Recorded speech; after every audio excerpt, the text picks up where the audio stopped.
I think we're a people-oriented industry. Obviously, we're all about service, and the value of an agency really resides in the people working in them and servicing our clients.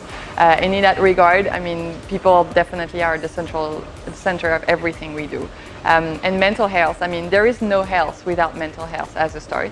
But physically, mentally, emotionally, that's really a big effect on what we're doing every day.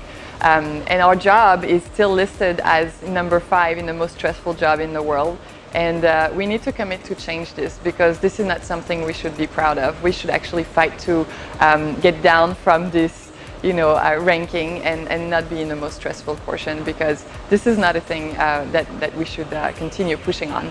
We're a very happy industry, we're a very promising industry, we're a very big industry, but somehow mental health is still taboo, and especially in Asia Pacific region. And I strongly believe that we need to take better care of our people to be able to just be happier, obviously, in our life and also in our work, but also to attract more talents. I don't think labeling our industry as stressful is really helping any of us in attracting people, bringing in the new generation of planners and so on and so forth.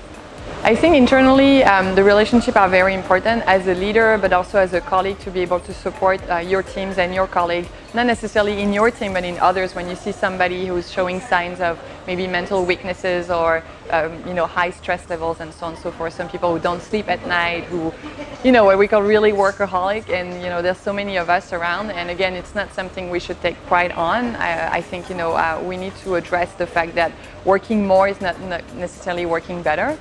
So also sending positive message and cultivating a really positive work culture within the teams. It also, obviously, it's internal, but it's also working with our clients to make sure that they understand, what it takes and so on and so forth. It's also educating. And again, in Asia, it's a difficult thing to do.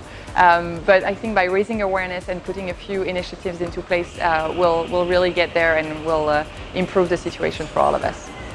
So as leaders, we're trying to be pretty open about it.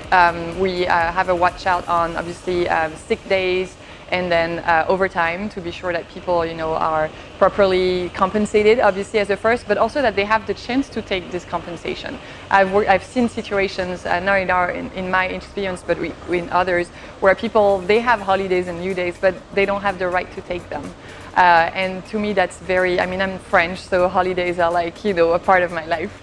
And that's also the way for me to cope with stress. It's really about kind of balancing the imbalance, because there are moments where you will not be able to sleep more than 5 hours, and you will not be able to have a full weekend or whatever, but you need to just be able to balance this at some point. And I push my teams personally to just take holidays. I'll be on their back. I will forbid them to travel if they have not utilized their leave days or their holidays, because it's really about people taking a rest mentally and physically. And then we're also signing this week a Stress Matter Pledge, where we're actually taking measures, having an audit into our agency this year, and then having another status in a year to see how much we're evolving, and really consciously putting things into motion, and also raising awareness for our division first, and I hope for the whole company later, around stress and mental health.